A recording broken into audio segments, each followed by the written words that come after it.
Hello everyone. तो guys एक new anime आया है जिसे शुरू करने जा रहे हैं। सुनकर ज़रूर बताइएगा कि सीरीज़ कैसा लगा एंड आगे कंटिन्यू करें या नहीं। इसका एपिसोड्स बहुत छोटा छोटा है, इसलिए इसमें फर्स्ट एंड सेकंड दोनों एपिसोड इंक्लूड है। तो चलिए शुरू करते हैं। तो कहानी की शुरुआत एक सिटी से होता है जहां एक लड़का अपने फाइटिंग स्किल से लोगों को एंटरटेन कर रहा था।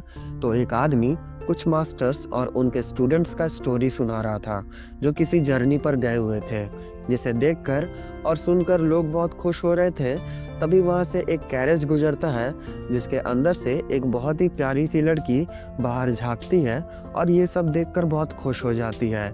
जो देखकर अंदर बैठी उसकी बड़ी बहन भी खुश हो जाती है। तभी एक गार्ड बोलता है, इस सिटी के बाहर एक टेम्पल है, हम लोग वहाँ रुक सकते हैं। तभी सीन शिफ्ट होता है और एक टेम्पल को दिखाया जाता है जहाँ एक आदमी वर्शिप कर रहा था। तभी एक लड़का वहाँ आता है और बोलता है, एक माउंटेन गॉड जिसे हजारों लोग एडमायर करते थे, फिर भला वो इस हालत में कैसे पहुँच गए। ये सुनकर वो आदमी बोलता है, पहले ये जगह लोगों के भीड़ से भरा हुआ करता था, पर अब बस सिर्फ हम यहाँ आते हैं। जो सुनकर वो लड़का भी वर्शिप करने के इरादे से अपने सिर को मूर्ति के आगे झुकाता है, पर उसका सर जैसे ही जमीन से सटता है एक मैजिक होता है और उसके सिर पर एक बैंड अपीयर हो जाता है। साथ ही उसके पीछे एक बहुत ही बड़ा जाइंट एप सोल अपीयर होता है, जिस वजह से एक पावर मूर्ति से होता हुआ आसमान में रिलीज होता है, जिसका इम्पैक्ट इतना मैसिव था कि लोगों के साथ साथ आसमान तक हिल जाता है, मानो वहां तूफान आ गया हो। पर तभी अचानक उस मूर्ति में क्रैक आना स्टार्ट हो जाता है और धीरे धीरे टूटते टूटते वो बिखर जाता है। जो देखकर वो आदमी डर जाता है और ग्रेट डिजास्टर आ गया, ग्रेट डिजास्टर आ गया ऐसा चिल्लाते हुए वहां से भाग जाता है। जो देखकर वो लड़का बहुत शॉक हो जाता है। तभी एक आदमी वहां आता है और उस लड़के से पूछता है, लिटिल ब्रदर, क्या हम आज रात के लिए बस यहाँ रह सकते हैं? तो वो लड़का बोलता है, हम बस यहाँ से गुजर रहे थे, ये जगह मेरा नहीं है, तो आप जो चाहे वो कर सकते हैं। तो वो आदमी हंसते हुए बोलता है, लगता है हमारा मिलना नसीब है। वैसे मेरा नाम ली हुआवी है, और तुम? तो वो लड़का बोलता है, मेरा नाम डाफेंग है। ऐसे ही रात हो जाता है और ली हुआहू आग जलाकर खाना पकाने लगता है, पर डाफेंग उस फूड को देख देख कर अपना लार टपकाए जा रहा था। जो देखकर ली उसे वो फूड ऑफर करता है, तो डाफेंग भी खुशी खुशी उसे एक्सेप्ट कर लेता है। फिर ली उससे पूछता है, वैसे तुम यहाँ अकेले क्या कर रहे हो? तो डाफेंग बताता है, हम इसी माउंटेन पर ही रहते हैं, आज बस मास्टर के कहने पर हम बाहर निकले हैं। तो फिर ली पूछता है, वैसे क्या तुम उस माउंटेन में रहने वाले स्ट्रेंज पर्सन के बारे में जानते हो? तो डाफेंग बोलता है, क्या आप मेडिसिन किंग के बारे में पूछ रहे हैं? तो ली हाँ बोलता है। जो सुनकर डाफेंग बोलता है, वो तो कब का रिटायर होकर गुजर चुके हैं। ये सुनकर ली को थोड़ा बुरा लगता है। फिर अपने कैरेज के पास आकर बोलता है, ऑनर, मेडिसिन किंग गुजर चुके हैं। ये देखकर डाफेंग को थोड़ा अजीब लगता है, पर इग्नोर कर देता है। इसी तरह वक्त बीतता है, पर तभी ली को कोई सेंस होता है, पर जब आसपास देखता है तो किसी को नहीं पाता, इसलिए इग्नोर कर देता है। पर तभी एक आदमी कैरेज के छत पर लैंड करता है। जो देखकर ली गुस्साते हुए बोलता है, झाओ जियोंग, तुम यहाँ क्या कर रहे हो? तो झाओ बोलता है, मैनर के ऑनर का मूड आज इतना अच्छा है कि वो खुद माउंटेन में आए हैं और इतना मुश्किलों से हम इन्हें आखिरकार ढूंढ ही लिए। तो ली पूछता है, तुम्हें आखिर चाहिए क्या? पर झाओ उससे कुछ नहीं बोलता और अपने स्वॉर्ड से एक स्लैश अटैक करता है, जिसके इम्पैक्ट से ली पीछे फेंका जाता है। तो उसके गार्ड्स दीवार से जा टकराते हैं। फिर झाओ चिल्लाते हुए कैरेज की तरफ बोलता है, मास्टर बाहर आइए और मुझे बताइए कि आप क्यों मुझे थ्रस्ट क्रॉस से बाहर निकाल दिए।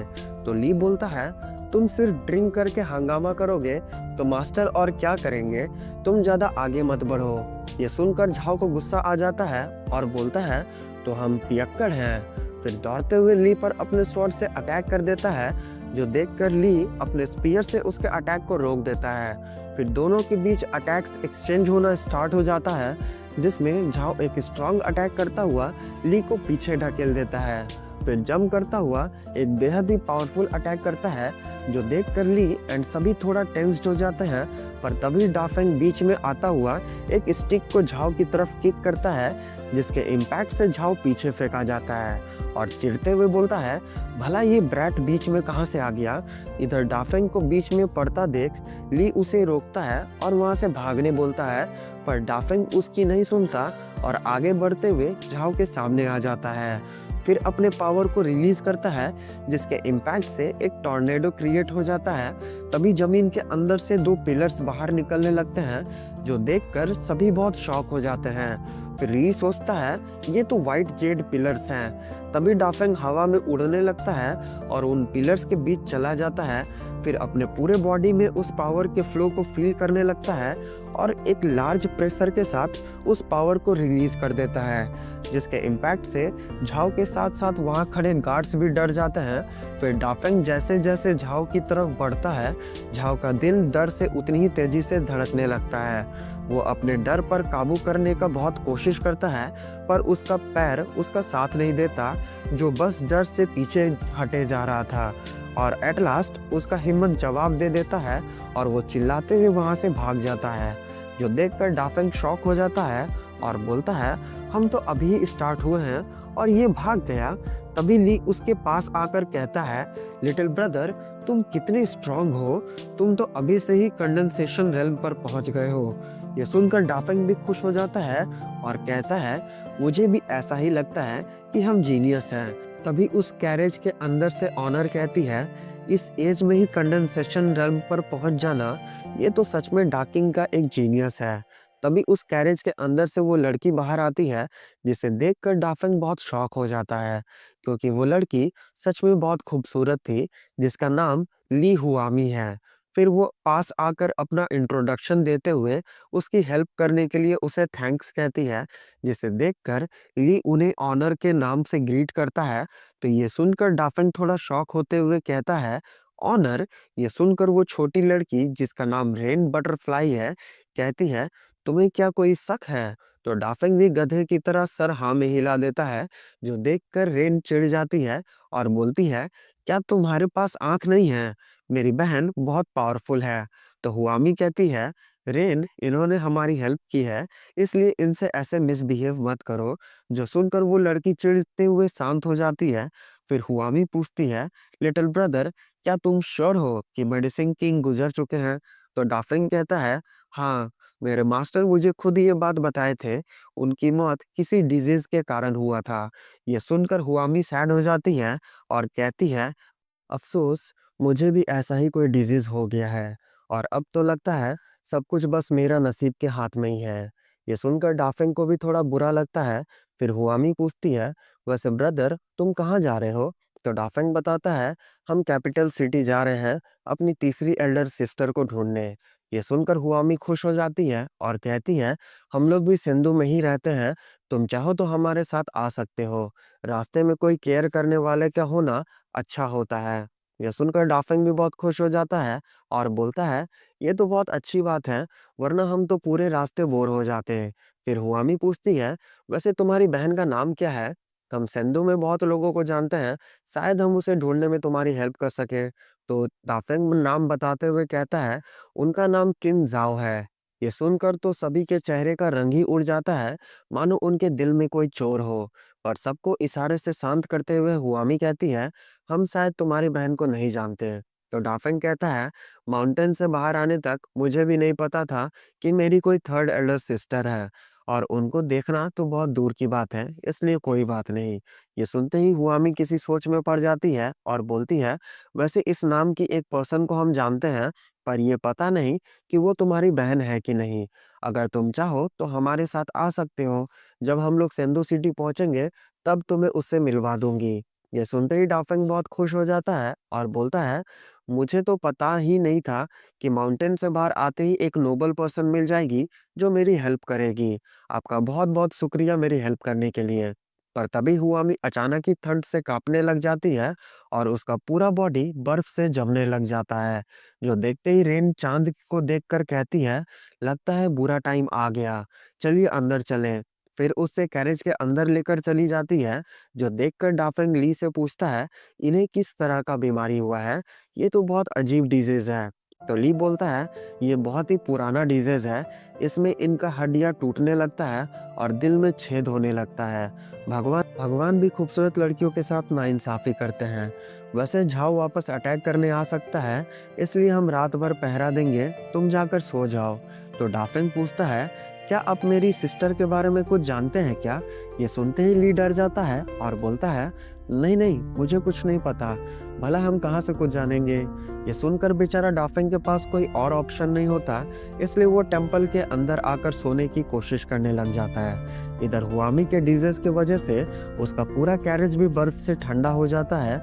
इधर डाफिन को भी नींद नहीं आ रहा था, इसलिए परेशान होते हुए उठकर कल्टीवेट करने बैठ जाता है, जिस वजह से उसके बॉडी से बहुत मैसिव ऑरा रिलीज होने लगता है, जो पूरे टेम्पल में फैलते हुए बाहर तक जाने लगता है, जिस वजह से कैरेज के अंदर लेटी हुई हुआमी को थोड़ा बेटर फील होने लगता है। जो देखकर रेन पूछती है, सिस्टर, हमेशा आपको 1 घंटा लगता है ठीक होने में, फिर आज आप आधे घंटे से भी कम में कैसे ठीक हो गई? तो हुआमी बोलती है, पता नहीं, जरा बाहर देखो ना क्या हो रहा है। तो रेन जब बाहर झांकती है तो डाफिन को प्रैक्टिस करते हुए पाती है और हुआमी से कहती है, सिस्टर, बाहर वो लड़का प्रैक्टिस कर रहा है। तो हुआमी बोलती है, उससे अभी प्रैक्टिस करने से रोको। जो सुनते ही रेन डाफिन को चिल्लाते हुए बोलती है, ओए लड़के, तुम प्रैक्टिस करना बंद करो, हमें परेशानी हो रहा है। ये सुन रहे हो कि नहीं? ये सुनते ही डाफिन रुक जाता है, पर तभी हुआमी का तबीयत फिर से खराब होने लग जाता है। जो देखकर हुआमी तुरंत रेन से कहती है कि डाफिन को बोलो मेरे पास आकर प्रैक्टिस करे। जो सुनकर रेन थोड़ा कंफ्यूज हो जाती है, तो हुआमी उसे फिर से डाफिन को जल्दी बुलाने बोलती है। जो सुनकर रेन कंफ्यूजन में ही डाफिन को अपने पास बुलाने लगती है। जो देखकर डाफिन भी परेशान हो जाता है और बोलता है, कभी बोलती हो कि प्रैक्टिस ना करूं, फिर बोलती हो वहां आकर करे, ये क्या है? वो तो हम अच्छा लड़का हैं और लड़ाई नहीं करना चाहते, इसलिए आ रहे हैं। फिर कैरेज के पास आकर खड़ा हो जाता है। जो देखकर रेन बोलती है, यहाँ खड़े खड़े क्या कर रहे हो, जल्दी से प्रैक्टिस करना स्टार्ट करो। तभी हुआमी बोलती है, रेन, उसे अंदर आने दो। ये सुनते ही दोनों शॉक हो जाते हैं। फिर रेन बोलती है, मिस, ऐसा मत कीजिए, वरना आपका शादी नहीं होगा। पर हुआमी कुछ नहीं सुनती और उसे डाफिन को अंदर भेजने बोलती है। जो सुनते ही रेन डाफिन से कहती है, तुम अंदर जाकर कुछ भी करने की कोशिश मत करना और ना ही अपने दिमाग में कुछ आने देना, वरना। तभी हुआमी का आवाज आता है, रेन, तुम। ब्रदर डाफिन, प्लीज अंदर आइए। जो सुनते ही डाफिन फिर अंदर जाने लगता है, तो रेन उसे फिर टोकते हुए कहती है, याद रखना, हम बाहर ही खड़े हैं, अगर तुम कुछ किए ना तो हम तुम्हें मार मार कर तुम्हारा भर्ता बना देंगे। जो सुनकर डाफिन कुछ नहीं बोलता और अंदर चला जाता है और जाते ही हुआमी को देखकर शॉक हो जाता है। तो हुआमी बोलती है, ब्रदर, जल्दी प्रैक्टिस शुरू करो। जो सुनते ही डाफिन भी जल्दी से बैठकर प्रैक्टिस करना स्टार्ट कर देता है। फिर थोड़ा ही देर में हुआमी को अच्छा लगने लग जाता है और अपने बेड से उठकर उसके पास चली जाती है और उसके बैग से चिपक कर बैठ जाती है और सोचती है, अब अच्छा लग रहा है, बिल्कुल भी ठंड नहीं लग रहा। उसके चेहरे में अलग ही खुशी दिखता है। इसी के साथ एपिसोड खत्म। कैसा लगा गाइस? एपिसोड पसंद आया कि नहीं? जरूर बताइएगा। नेक्स्ट एपिसोड जल्दी आ जाएगा, तो बाय बाय।